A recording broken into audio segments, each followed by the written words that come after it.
Sink marks are created because of a high localized volumetric shrinkage, which is usually a proponent of heat accumulation in a thick area of the geometry.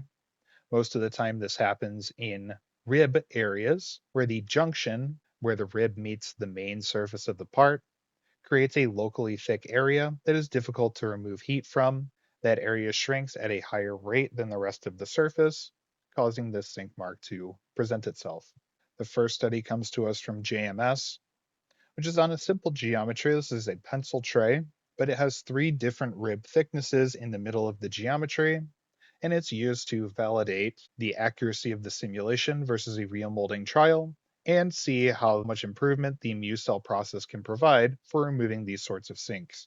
The simulation correlates to the real molded part very well, but implementing the MuCell or microcellular injection molding process can remove that sink mark in all three rib thicknesses. In addition to those sink marks being removed, we can also see a visual reduction in the distortion of the product, and the microcellular bubbles that are released during this process end up displacing the product, lightweighting it. This second case study from TomTom is on a mechanical component for a portable navigator device, and because of the thickness in the ball socket area, there's a high likelihood that a sink mark will present itself. The original idea is to mold this in one shot, but the solution here is to actually move to a two-shot application where we shoot the handle first and then the ball socket second.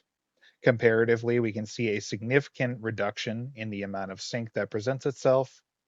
And beyond the sink mark improvement, we also see a mechanical improvement as well, allowing the part to perform better in reality as well as looking better.